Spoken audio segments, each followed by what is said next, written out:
তুমি কিন্তু দিন দিন অনেক হিংস্র হয়ে যাচ্ছ। তুমি ওটা তাকে দিয়ে দিলেই পারতে।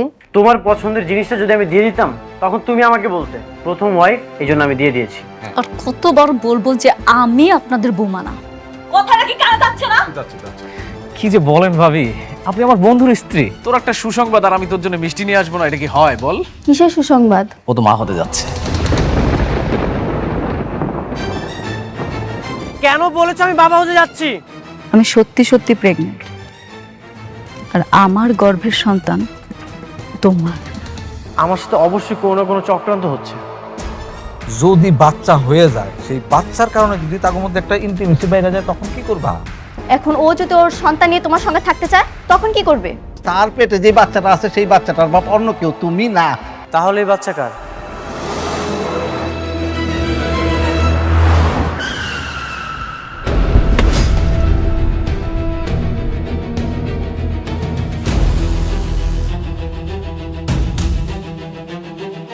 আপনার মেয়ে কোথায়? বাবা তুমি কেন? ও ও তো অফিসে গেছে। অফিসে গেছে নাকি অফিস নামে কোনো ক্লাবে গেছে? কি কইতাছে সব? আপনার মেয়ে যেমন চরিত্রহীন নষ্ট একটা মেয়ে, সেটা আমার কখনোই জানা ছিল না। এরকম নষ্টামি করে কান্নাকার বাচ্চা আমার নামে চালিয়ে দিচ্ছে। খবরদার! আমার মেয়ে কোনো খারাপ মেয়ে না। আমার মেয়েরা তুমি চিনো না? ভুল চিন্তাম আমি। একটা মেয়ের চরিত্র যে এতটা খারাপ হতে পারে সেটা আমি কখনোই কল্পনা করতে পারিনি। এর ফল ওকে ভোগ করতেই হবে। বাবা, তুমি মনে হয় ভুল করতেছ। হ্যাঁ, আমি ভুল ছিলাম। এতিম তো, ছোটবেলা থেকে আমি আমার বাবা মার আদর পাইনি, কিন্তু আমি আপনাদেরকে পেয়েছিলাম। আপনাদেরকে আমি আমার আপন বাবা মার মতো পেয়েছিলাম, কিন্তু আপনাদের পরে আর কখনোই কাউকে আমি আপন ভাবতে পারিনি। সেই আপনারা আমাকে এমন ভাবে আঘাত করলেন যে এই ক্ষতটা কখনোই ভালো হবার নয়। এখন আমি খুবই স্পষ্ট, এই সব কিছুর সাথে আপনারা দুইজন জড়িত। আপনারা আপনার মেয়েকে দিয়ে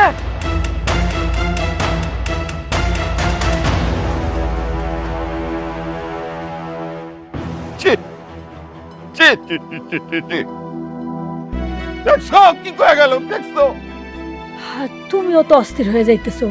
মেঘলা রাইতে দাও, ওর থেকেও শুনি কি হইছে।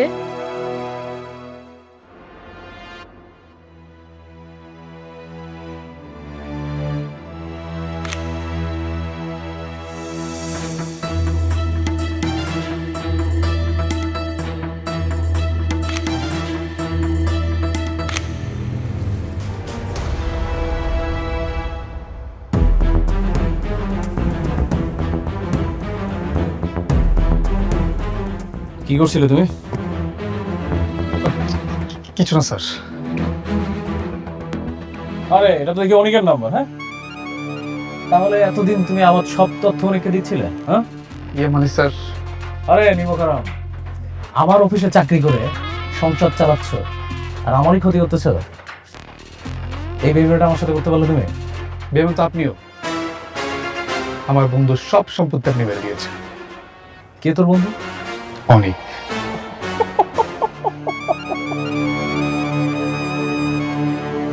অনেক তোর বন্ধু? এখন যদি আমি তোকে পুলিশে দেই তাহলে তোর অনেক বাপ কি তোকে ছাড়াইতে পারবে? পুলিশে দিবেন দেন, আমরা এসবের ভয় পাই না। এই যে মিস্টার রাতুল, আমি যদি আপনার মামলা দিই আপনি টিকতে পারবেন তো? তুই আমার নামে কি মামলা দিবি? আপনি যে অনেকের সিগনেচার কপি করে তার সব সম্পত্তি আপনি নিজের নামে করে নিয়েছেন। ও আচ্ছা, তাহলে তো তোমাদের বিগ প্ল্যানিং। হ্যাঁ, আমার তাহলে এই পুলিশে দেওয়ার প্ল্যানিংটা বাদ। তোমরা তো খেলতে চাচ্ছ না দুই বন্ধু? যাও দুই বন্ধু মিলে প্ল্যানিং করো। তোমাকে আমি ছেড়ে দিলাম। আমার না সব প্ল্যানিং রেডি আছে। আমি দেখবো তোমরা আমার কি চেপতে পারে। রাতুল,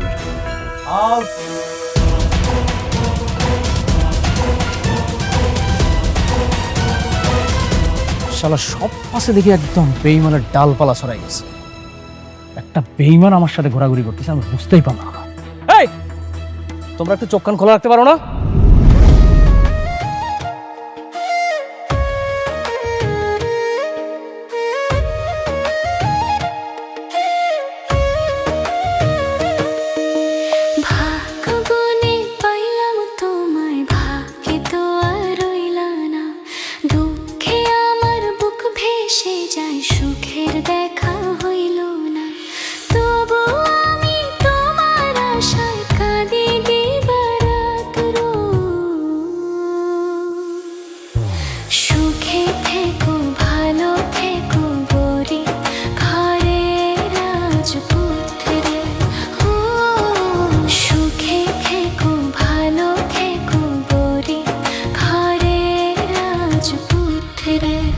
ম্যাডাম, আমাদের যে এই প্রজেক্টের এখানে যে টোটাল বিল দেওয়া আছে সেটা আপনার প্রায় 10,000 কোটি টাকা। মেঘলা, আমরা আমি মেঘলার সাথে দেখা করতে চাই। যাবে না, ম্যাডামের অনুমতি নিতে হবে। না, আমি ভিতরে যাব।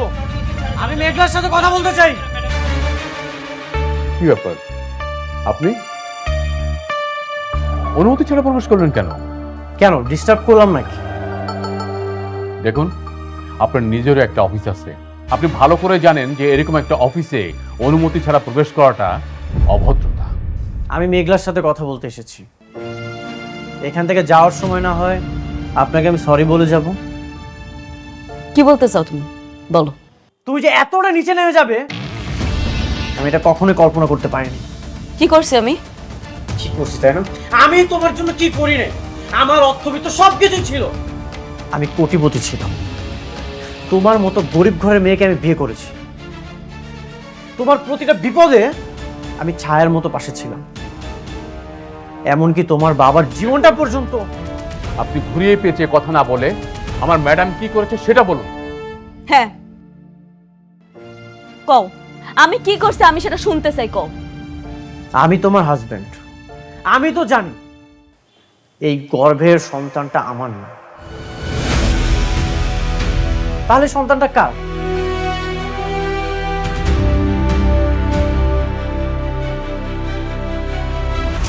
কার সন্তান মানে? কি আবল তাবল বলছেন আপনি? চোখের সামনে একটা মানুষের চরিত্র কলঙ্ক লাগিয়ে দিচ্ছেন। এই প্রশ্নটা আমাকে না করে মেঘলাকে এই প্রশ্নটা করে। চরিত্রহীনকে চরিত্রহীন বলবো না তো কি বলবো? নাকি মডার্ন ভাষায় অন্য কোনো নাম আছে? কি বলতে চাও তুমি, স্পষ্ট করে বলো। আমি ডিভোর্স চাই।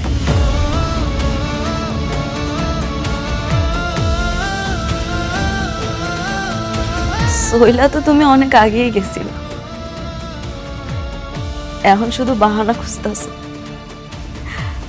না, সবই মানলাম তোমার আমার কাছ থেকে মুক্তি লাগবে, কিন্তু আমার কাছ থেকে মুক্তি নেওয়ার জন্য তুমি যে আমার এত বড় একটা অপবাদ দিবা সেটা আমি মাইনা নিতে পারলাম না। তুমি আমার যে অপবাদটা দিছো না, এরপরে তোমার লাগে কথা কর রুচি আমার আর নাই। তোমার এই মুখটাও আমি আর দেখতে চাই না, চইলা যাও। আমিও তোমার মুখটা দেখতে চাই না। যার হাজবেন্ড থাকার পরেও অন্য একটা পুরুষের স্পর্শের প্রয়োজন হয়, তার সাথে আমি সম্পর্ক রাখতে চাই না। একটা কথা মনে রেখো, যে ঠকে সে কাঁদে, এমনকি যে ঠকায় সেও কাঁদে। পার্থক্যটা শুধু দুদিন আগে আর পরে।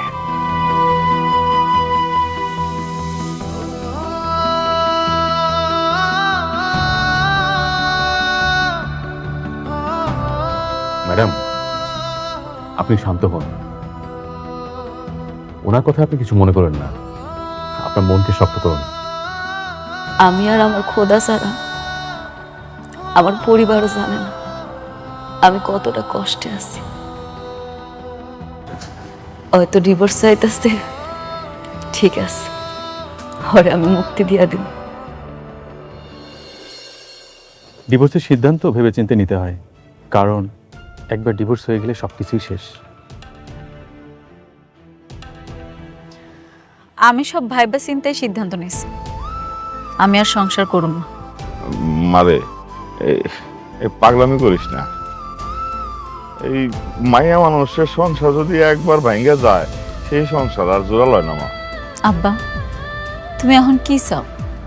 আমি গিয়ে ওর পায়ে ধরি? সে তো আরেকজনের বিয়া করে দিব্যি সংসার করতেছে।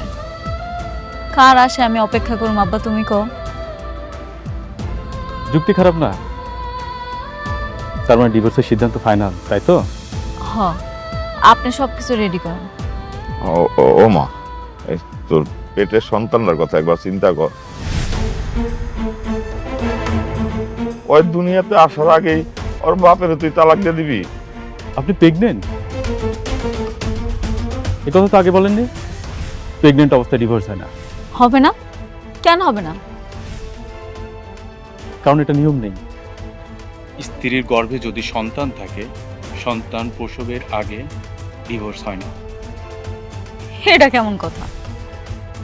পেটে সন্তান থাকলে মানসিক যন্ত্রণা নিয়ে হইলেও স্বামীর লগে সংসার করতে হইব? আপনি আপনার মতো থাকেন, কিন্তু যেটা নিয়মে নেই সেটা করতে পারবো না। আমার স্বামী আমার পেটের সন্তানটারে স্বীকার করব না, একটা মায়ের কাছে এটা কত বড় অপমান সেটা আপনি বুঝেন? আর তাছাড়া আমার সন্তানটা বড় হইয়া কি পিতৃ পরিচয় দিব কোন? এমন একটা মানুষের সাথে কেমনে সম্পর্ক রাখবো আপনিই কোন? শোন মা, আমরা সবাই মিলা জামাই বাবাজিরে হাতে পায়ে ধরি। আমার মনে হয় আমাকে কথা সে ফেলতে পারবো না।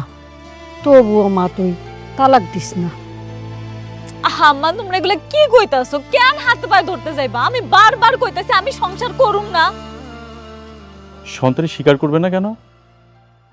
এটা কি মগের মূল্য নাকি?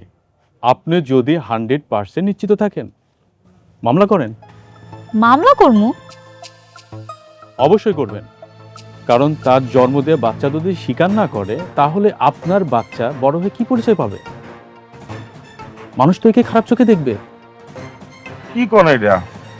এই স্ত্রী হয়ে স্বামীর বিরুদ্ধে মামলা করব? হ আব্বা, উনি একদম ঠিক কথা কইছে। আমি মামলা করব। আমি আমার সন্তানের পিতৃ পরিচয় আদায় করেছি। থানায় গিয়ে মামলা করেন। মামলা যদি কোর্টে যায় তারপরে আমি আসি। আপনি সব ব্যবস্থা করেন, এর জন্য যা যা লাগে সব করতে রাজি আছি। ঠিক আছে, আল্লাহ হাফেজ।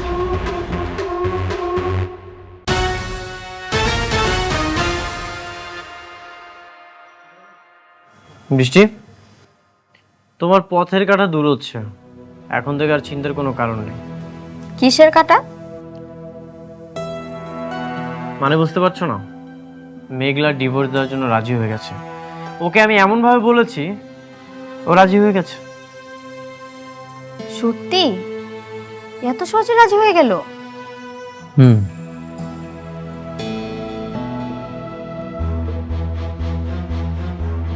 সাবির, কি অবস্থা? অবস্থা ভালো না। কেন, কি হয়েছে? আজকে ডকুমেন্ট পাঠাতে গিয়ে রাতুল কাছে ধরা পড়ে গেছি। সে জেনে গিয়েছে আমি তোমার লোক। কি বলতেছো? শিট, এখন কি হবে? আমি বুঝতে পারছি না এখন আমি কি করব। ঠিক আছে, ও যেহেতু জেনেই গেছে তাহলে তো আর কিছু করার নেই। খেলাটা এখন অন্যভাবে খেলতে হবে। তুমি এখন থেকে আমার সাথেই থাকো। ঠিক আছে, আমি তোমার পাশে আছি। আরে এটা তোমরা সমাধান করে ফেলো না, সব কিছুর জন্য আমারে ফোন করলে হবে? হ্যাঁ, রাখো ফোন, রাখো। স্যার আসসালামু আলাইকুম। ওয়ালাইকুম আসসালাম, বসেন। কি দরকার বলেন? স্যার আমি আমার স্বামীর বিরুদ্ধে মামলা করতে চাই। স্বামীর বিরুদ্ধে? কি স্ত্রী নির্যাতন নাকি দেনমোহরের টাকা, কোনটা? না না, এগুলা কিছু না। আমার সন্তানের অস্বীকার করতেছে, সেজন্যই মামলা করব। সন্তান স্বীকার করতেছে না? সে কি খুব বড় লোক, টাকা পয়সা আছে? হ, অনেক বড় লোক, টাকা পয়সা আছে। বুঝছি, এরকম মামলা অহরহই আসে। বড় লোকের এই, এগুলা তো কথা হয় কেন? চুপ করতে কত? হ্যাঁ, চুপ করে দাঁড়া থাক। বড় লোকের ছেলেরা আপনাদের মতো গরিব মেয়েদেরকে পটাইয়া বিয়ে শাদী করে, এরপরে পেটে একটা সন্তান আসলে পুরুষ করে এটা পড়ে। হ্যাঁ, আপনি ঠিকই ধারণা করছেন, হইতে পারে আপনার কথা ঠিক, কিন্তু স্যার আমি এখানে মামলা করতে এসেছি, আপনি একটু মামলাটা লেখেন। একটা বুদ্ধি দেই আপনারে। দেখতে দেখতে আমারও চাকরির বয়স তো কম হইল না, এরকম মামলা প্রতিনিয়ত এখানে আসতে থাকে। আজকে আপনি মামলা করে যাবেন, কয়দিন পরে দেখা যাবে স্বামীরে বগল দাবা করে আমার কাছে আসছেন, আইসা বলতেছেন স্যার আমি ভুল করে মামলাটা করে ফেলাইছিলাম, এখন মামলাটা তুলে নিতে চাই। এগুলা অসংখ্যবার ঘটছে আমার সাথে। তাই বলি কি, তার সাথে সমঝোতা করে ফেলেন, মামলা করে কোনো লাভ নাই, মিটে যাবে। স্যার আমি বুঝতে পারছি আপনি যেটা বলছেন, কিন্তু আমি সমঝোতা করতে আসি নাই স্যার। আমি আমার সন্তানের অধিকার চাই, আর সেই অধিকার আদায়ের জন্য যা যা করা লাগে আমি সব করি। আপনি দয়া করে মামলাটা লেখেন। বুঝে না, ভালো একটা বুদ্ধি দিলাম, বোঝে না। আপনারা যে কেমন মানুষ এটা আমিও বুঝি না।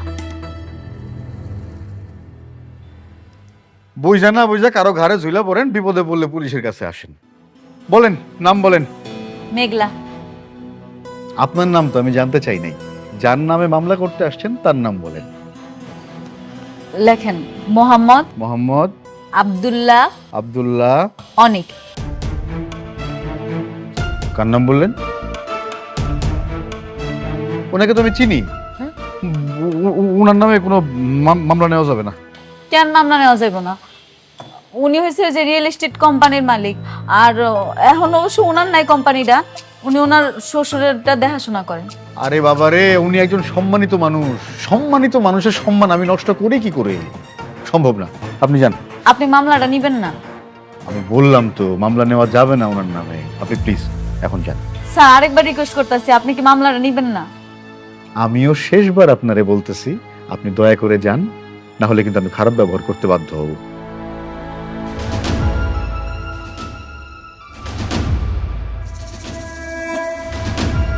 ওরে বাপরে, কার নামে মামলা করতে আসছে? কি হলো? আপনি আবার কারে ফোন করতেছেন? স্যার আমার 2 মিনিট সময় দেন, আসলে আপনি বুঝতে পারবেন। Hello manager uncle.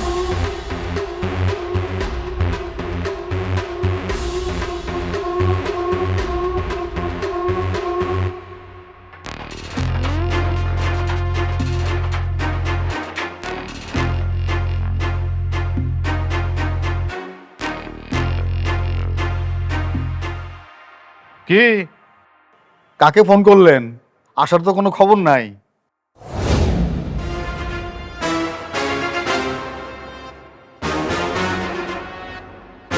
কি হয়েছে অফিসার? স্যার, আপনি ম্যাডামের সাথে খারাপ ব্যবহার করছেন কেন? আপনি ওরা মামলা নিচ্ছেন না কেন? স্যার ম্যাডাম মানে আমি ঠিক বুঝলাম না স্যার। আপনি মানে আপনার মতন একজন মানুষ এরকম ফকিন্নি মার্কা একটা মেয়েকে ম্যাডাম বলবে, আমার ঠিক মাথায় ঢুকছে না। আপনি জানেন উনি কে? না। উনি শালিমার বিল্ডার্স গ্রুপের একমাত্র উত্তরাধিকারী। শালিমার গ্রুপের বর্তমান মালিক মিসেস শালিমার চৌধুরী। আপনি তার সাথে খারাপ ব্যবহার করছেন। কি বলছেন স্যার? শালিমার গ্রুপের মালিক, সে তো হাজার হাজার কোটি টাকার মালিক। এইরকম পোশাক আশাক পরে থাকবে? নিজের মুখে বললো যে বস্তিতে থাকে, সে কিনা শালিমার গ্রুপের মালিক। স্যার আমার বিশ্বাস হচ্ছে না। সেটা জেনে কি আপনার তো কোনো দরকার আছে? না। এখন বলুন আপনি ম্যাডামের কেসটা নেবেন কিনা? অবশ্যই অবশ্যই স্যার, আপনি যেহেতু বলছেন অবশ্যই নেব। প্লিজ বসুন। বসুন ম্যাডাম। স্যার শুধু কেস নেব বিষয়টা তা না, ওনার অভিযোগ যদি সত্য হয় তাহলে স্যার আসামিকে ধরার ব্যবস্থা করব, যথাযথ শাস্তির ব্যবস্থা আমি নিজ দায়িত্বে করব, কথা দিচ্ছি স্যার। Thank you officer. তাহলে সেটাই করেন। উনি আমার সন্তানরা অস্বীকার করছে, তার বিরুদ্ধে আপনি মামলা লেখেন। জি, আপনি কাইন্ডলি পুরো নামটা আবার একটু বলুন। আমার নাম নাকি ওনার নাম? যার নামে মামলা করবেন তার নাম লেখেন মোহাম্মদ আব্দুল্লাহ অনিক। ঠিকানাটা একটু বলুন। ঠিক আছে। Thank you officer. আর আমরা এটা দ্রুত অ্যাকশন চাচ্ছি। জি sir, as early as possible আমি ব্যবস্থা নিচ্ছি। I will try my level best. Thank you officer. চলুন ম্যাডাম। চা খান একটু। Thank you ma'am. চলুন।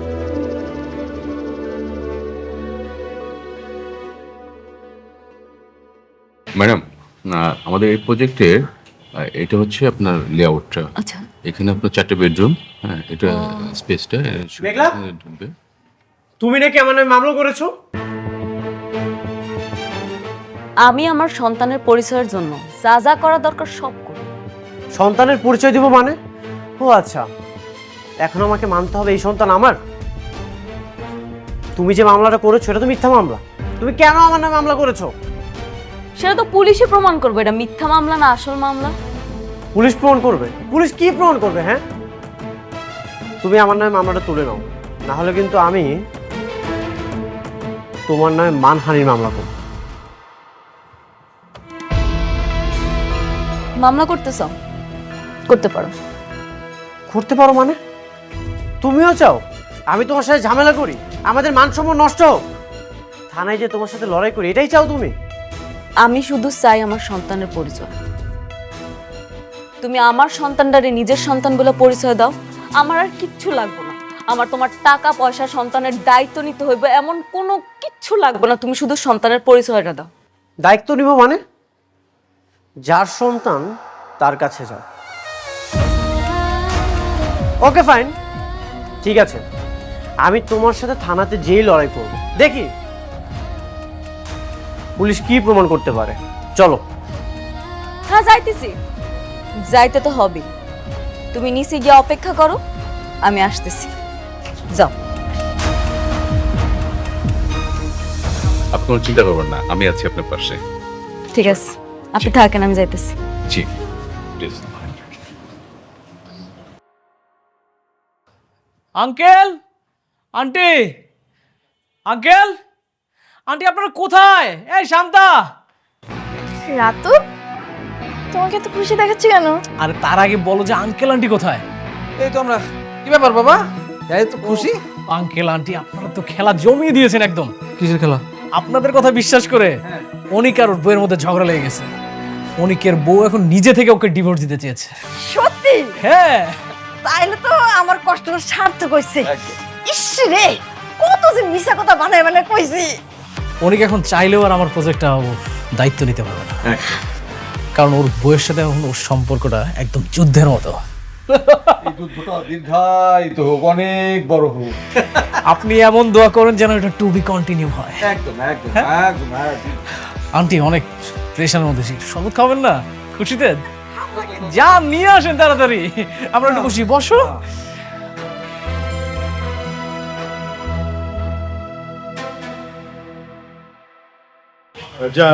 স্যার আসসালামু আলাইকুম। নিয়ে আসছি। বলেন। স্যার, আমার নামে মিথ্যা মামলা করা হচ্ছে। এই বাচ্চাটা আমার না। শেষমেশ এই মিথ্যা মামলার জন্য আমাকে থানা পর্যন্ত আসতে হলো। বাচ্চা যদি তোমার না হয় তাহলে কি আমি তোমার শুধু শুধু নিয়ে আসছি এখানে? ওটা তোমার অভ্যাস হইতে পারে, আমি আবার না পর পুরুষের কাছে যাই না। তুমি তো আবার স্বার্থের জন্য লোভে পড়ে অন্য নারীর বিয়া করে ফেলা। তুমি যদি পরপুরুষের কাছে নাই যাও তাহলে এই বাচ্চাটা কোথা থেকে আসলো? আমি তো জানি এই বাচ্চার বাবা আমি না। তুমি যেটা করেছো সেটা পাপ। অনেক, আমি কোনো পাপ করি নাই, বুঝো নাই তুমি? আপনারা এইভাবে তর্কাতর্কি করেন না প্লিজ, এটা থানা।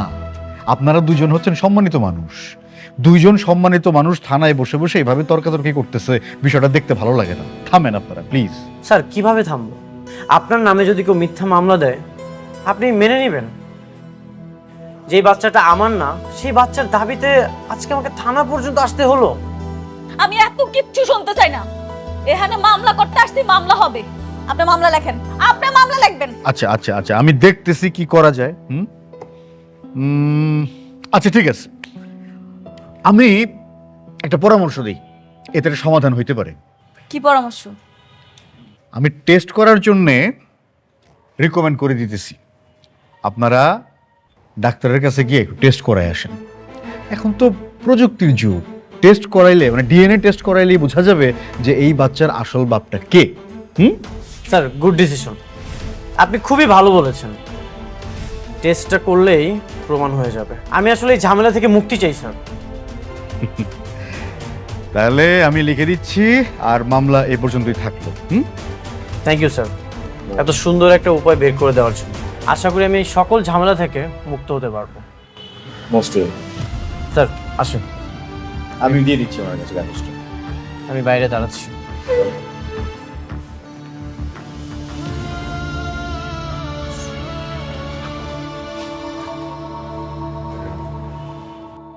আপনারা হইলেন বড়লোক মানুষ, নানান জায়গায় আপনাদের চলাফেরা, নানান মানুষের সঙ্গে মেলামেশা। ডিএনএ টেস্ট করলে কিন্তু বের হয়ে আসবে যে সন্তানের আসল বাবা কে। আমি ওইটাই চাই। খুব ভালো, কিন্তু ধরেন টেস্টের রেজাল্টে আসলো যে অনিক সাহেব সন্তানের বাবা না, তখন কি হবে?